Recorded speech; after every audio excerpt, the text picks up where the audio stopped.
माँ दुष्टों के दल से और भक्तों की है प्यास बुझाई, चरण गंगा के जल से।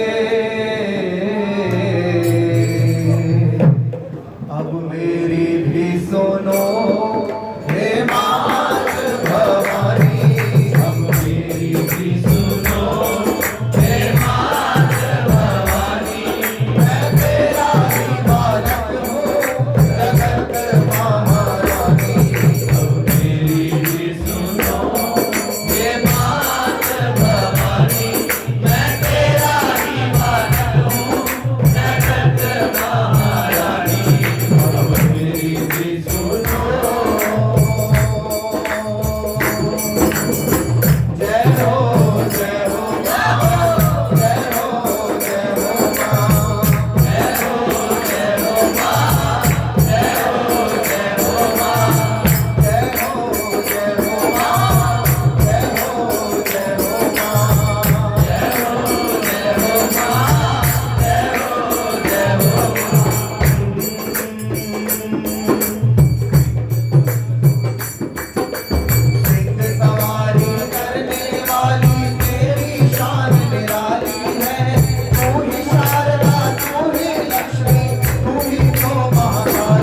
अब आनंद अनंत गुना हो जाएगा।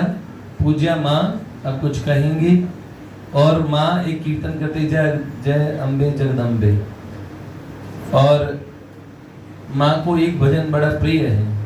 हमारा तो मन था कि माँ को कल दोपहर में जाना है, पर मेरा मन था मैं माँ से आग्रह करूँ, माँ एक दिन का कम से कम और समय ले लीजिए, और ऐसे ही जो माँ जैसा उचित समझेंगी और परसों हम माँ को भेज दें। तो ऐसा जैसा माँ सही समझेगी, माँ के सामने हमने पर्ची डाल दी, अर्जी डाल दी है, जैसा माँ समुचित समझें।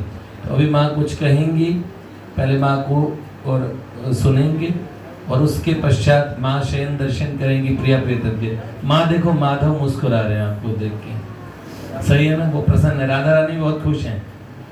अब पसंद रहती है युगल उपासना। देखो माँ, बाबा महादेव की माँ पे बड़ी कृपा है, पर माँ जगदम्बा ने माँ को अपने पास रख लिया। बड़े अलौकिक तरीके से माँ आई यहाँ पे भारत में 1995 में जब आई थी।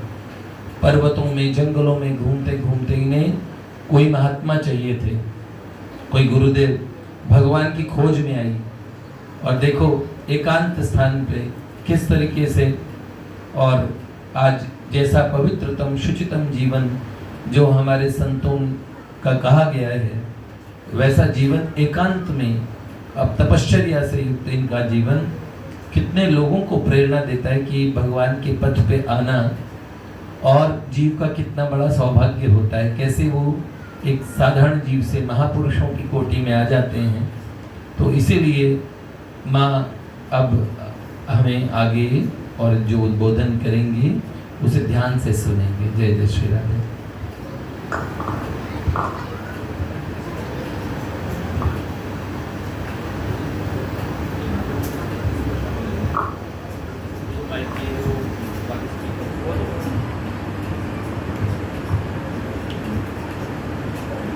जय माता दी। आप सबको देख के यहाँ पे बहुत आनंद आ रहा। आप सबका प्यार ने इधर में इस समय बुला लिया। हमें नहीं मालूम था यहाँ पे आज या हमारा ऐसे दाना पानी होगा और आप सबका दर्शन होगा। देखिए, मैं नहीं मानती हूँ कि हम जिस स्थान पे माँ की कृपा से माँ ने हमको बैठा दिया, तो हम अपने को ये नहीं समझते हैं कि हम आप लोगों से किसी से आगे है या किसी से बड़े हैं। जो आप लोगों का ये होता है, जिसको बोलते हैं जैसे दृष्टि वैसी सृष्टि। आपने हमको इतना बड़ा स्थान दे दिया। बाकी मैं अपने आप को बिल्कुल भी आप लोगों से भिन्न नहीं मानती हूँ, ठीक है? हम माँ के छोटे से सेविका है, बहुत छोटे जीव है। और मैं ये मानती हूँ कि जितने स्त्री है सबके अंदर माँ भगवती विराजमान है, जितने पुरुष है सबके अंदर नारायण विराजमान है। लेकिन उसको हम जितना स्थान देते हैं उतना ही हमारे अंदर उसका प्रकाश आता है, उतना ही हमारे अंदर प्रकट हो सकता है। बाकी आप सबके अंदर भी मैं ये चीज़ देख रही हूँ, कोई भिन्न नहीं है। सभी स्त्री के अंदर माँ जगदम्बे का वास है और उन्हीं पे मैं तो आप सब पे वही चीज़ दर्शन कर लेती हूँ। लेकिन आपका जो स्नेह था स्नेह और कुछ अपना जो इसी स्नेह से जो संबंधित ताना पानी था, हमको आज यहाँ बुला लिया, तो हमको बहुत अच्छा लगा आप सबको देख के। और भैया जी का स्नेह आपका स्नेह, आपका सबका जो हमको वहाँ पे मिले थे, सारे लोग गुप्त काशी में जो मिले थे, अब वहीं से कुछ हमारा रिश्ता यहाँ का आप सबसे होगा। ये जो इनका स्नेह, उनका भाव ने यहाँ पे बुला लिया, तो माँ जगदम्बे का और आपके राधा माधव जी का बड़ी कृपा है और हमें बहुत आनंद आ रहा यहाँ पे। और अभी एक भजन गाना है क्या? ज्यादा है? माँ अपना अनुभव बता दीजिए वहाँ का, कैसे आप भगवान की तरफ, क्या आपको किसने सम्मोहित किया भगवान की तरफ, क्या प्रेरणा हुई अंदर से? देखिए, ये चीज़ का मैं मानती हूँ, प्रेरणा कई प्रकार से होता है। किसी को भगवान की तरफ आना है या भगवान के भक्ति में आना है तो कई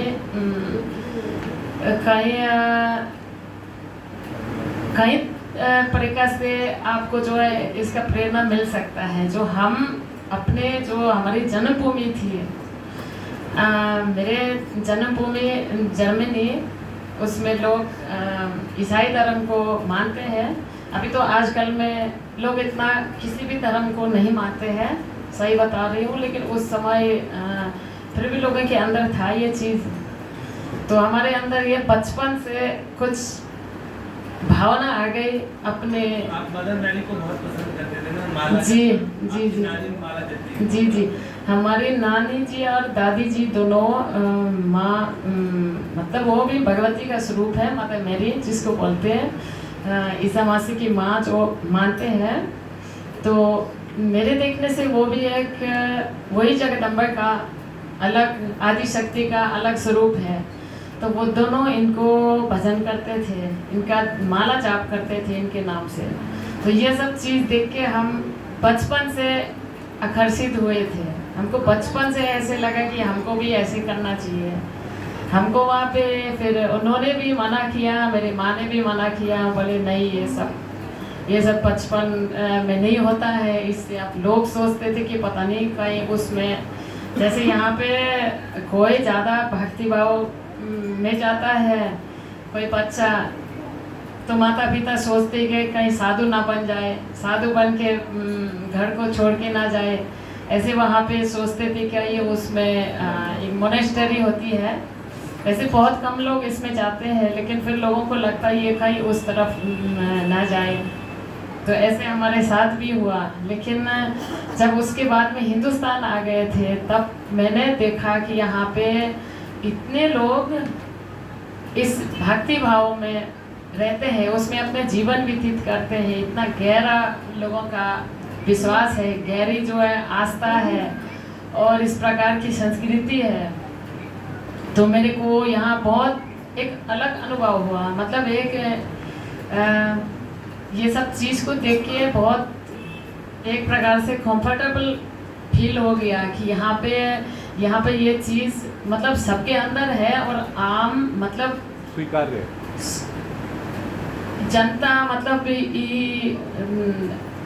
हर कोई इस तरफ, हर कोई जो है, मतलब मैं अभी भी समझ रही हूँ कि हिंदुस्तान के अंदर ज़्यादा से ज़्यादा लोग भगवान को हृदय से मानते हैं, चाहे वो मुंह से बोले ना बोले। जो नास्तिक लोग मुझे लगता है यहाँ पे बहुत कम है। बहुत लोग चाहे वो दिखावा करे ना करे, बाहर से दिखे ना दिखे, फिर भी अगर इन पे ऐसे कोई समय होता है तो अंदर से भगवान को पुकारते हैं। तो ये चीज़ में ये सब चीज़ देख के मेरे को यहाँ पे बहुत अच्छा लगा, बहुत ऐसे अपनापन जैसे लगा कि यहाँ पे ये चीज़ मतलब लोगों के अंदर, खून के अंदर है, खून के अंदर ये चीज़ विराजमान है। तो मेरे को ऐसे लगा कि जब हम आ गए थे कि मुझे यहीं पे रहना चाहिए, यहीं पे इसी में अपना जीवन व्यतीत करना चाहिए। तो समझो ये पहले से हमको ऐसे प्रेरणा मिल गया, और जब हिंदुस्तान आ गए थे तो ये चीज़ गहराई में चले गया। फिर उसके बाद में हमको अपने जन्मभूमि में अच्छा नहीं लगा।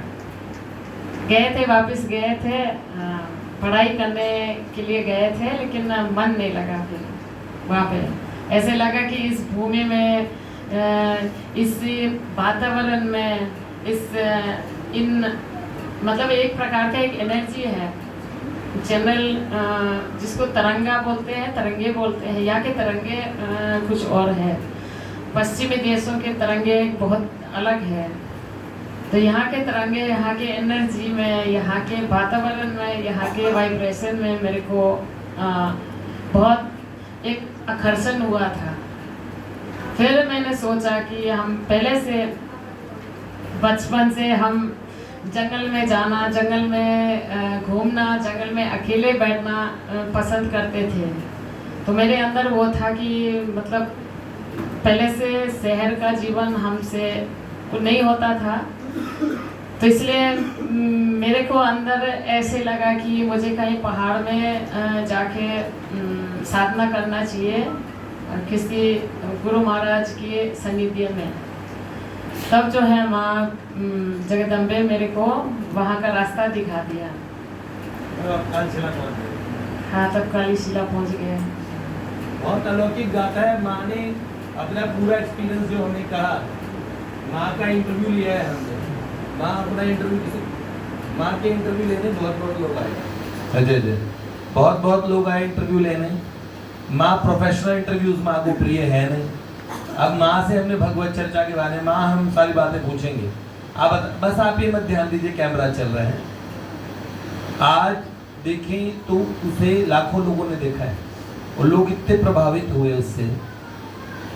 कैसे इन्होंने अपनी यात्रा, कहाँ कालशिला कैसे पहुंची, आप लोग भी उसे जरूर देखिएगा। माँ का एक कीर्तन भी बहुत प्रसिद्ध हो रहा है भगवत कृपा से, हजारों लोग देख चुके हैं अब तक उसे। और वो कीर्तन है माँ की परम आराध्या। देखो मदन बैरी से बचपन से लगाव था, और एक दिन माँ भगवती जगदम्बा पराशक्ति तक कैसे पहुंची। इसका मतलब इनके हृदय में बचपन से ही मात्र तत्व से प्रेम था, महादेव से बहुत प्रेम था। ऐसे अनजान जंगलों में अकेले अकेले जाना, भारत में जहाँ शेर चीते हों और अनजान देश, यहाँ की भाषा भी ना आती हो, लोगों को भी न जानती हो, और भगवान की खोज में यहाँ आ गए हिमालय में। तो देखो कैसे कैसे महादेव ने अचानक हृदय में प्रेरणा करके ऐसे आओ, कैसे रास्ता बताना है, सब रास्ता बताना, क्या क्या चीजें हुई। और कितना निर्भयता, कितनी निर्भयता, भगवान पे कितना विश्वास। इससे माँ का जीवन युक्त है। माँ की हिंदी कैसी लगी आप लोगों को? कितनी प्यारी हिंदी बोल रही है ना। चलिए अब माँ का गायन भी सुनिए। और माँ ने एक, माँ यहाँ की हिंदी के मुहावरे बड़े अच्छे बोलती हैं। एक दिन ऐसे कोई बैठे थे, वो आए तो माँ ने क्या कहा, बोले आओ तो वेलकम, जाओ तो भीड़ कम। आओ तो वेलकम, जाओ तो भीड़ कम। ये मेरे गुरुजी का ही शब्द है। गुरुजी बोलते थे। क्योंकि गुरुदेव कहते थे आओ तो वेलकम, जाओ तो भीड़ कम। तो माँ ने हमें बोल के सुनाया तो हमें बड़ा अच्छा लगा। माँ आप तो यहाँ के मुहावरे भी बोल लेती हैं, सही है ना। माँ अंग्रेजी शब्दों का कम से कम प्रयोग करती है। यहाँ हम लोग अंग्रेजी बोले बिना मानते नहीं हैं। बहुत ही बढ़िया, बहुत बढ़िया। एक बार अब माँ का और माँ के मुख से माँ की स्तुति सुनते हैं। जय जय।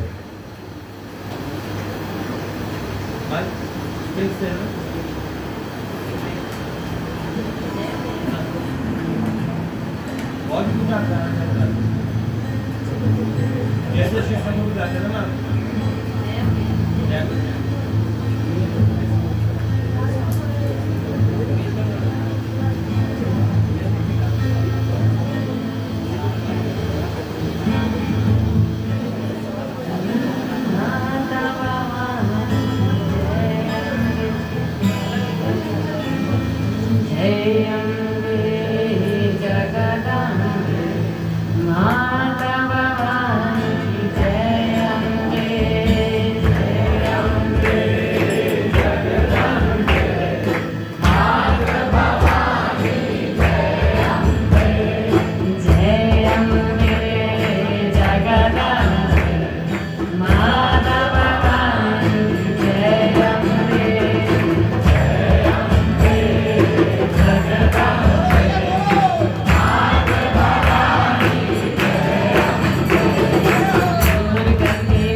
आनंद आया? एक बार माँ के लिए बोले, ठीक है? गिरि नंदिनी नंदितमेवि विश्वविहारिणि नंदनमेवि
प्रभु के पूज्य पिताजी का आज देहांत हुआ है। उनकी आत्मा को भगवान शांति दे और वृद्धावस्था में गए हैं, भगवान से प्रार्थना करते हैं। जय। हाँ? और ध्रुव जी की धर्म पत्नी राशेश्वरी जी का भी जन्मदिन है। जय जय। की जय जय प्रिया प्रिया की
से भी प्यारी ये वृंदावन की कूंजे बैकुंठ से भी प्यारी ये वृंदावन की कूंजे जहाँ बेहरे श्री बिहारी और संग में राधा प्यारी वही कूंजे बैकुंठ से भी प्यारी रटे कृष्ण नाम धुन को ब्रज का एक पत्ता रटे कृष्ण नाम धुन को ब्रज का एक पत्ता जहाँ तक जल में श्री लाडली की सत्ता जमुना की लहरों में भी प्यारी को नाम गूंजे बैकुंठ से भी प्यारी राधिका रमण निर्मली जय जय जयम्बुज नयन सदा प्रियतम जय सतत नंदन जय जय जयनाथ निरंतर हे प्रियतम गोपिका प्राण सर्वदा तथा जय मनमत मदन हो प्रियतम चिरकाल विश्व रक्षण जय जय जय कृष्ण हर कृष्ण हे प्रियतम जय जय प्रियतम जय जय प्रियतम जय जय प्रियतम जय जय प्रियतम शन समय शुभ दर्शन कीजे लाडली लाडली रखी छवि दीजे लगन प्यारे ओ नागिन कोट माधव प्यारे ओ नागिन कोट लाल कुंज भवन पगधारू चलो सखी सोएंगे उधर किशोर मुर्दाव चलोरी मोरी सजनी मुर्दाव चलोरी मोरी सजनी कोई न जही पग शोर चलो सखी सोएंगे उधर किशोर चलो सखी सोएंगे उधर किशोर नैनों में नींद भर आई बिहारी झुके नैनों में नींद भर आई श्री प्यारी झुके आओ बिहारी झुके आओ श्री प्यारी झुके नैनों में नींद भर आई बिहारी झुके कीजिए सुख शयन लाडले कीजिए सुख शयन किशोरी मोरी की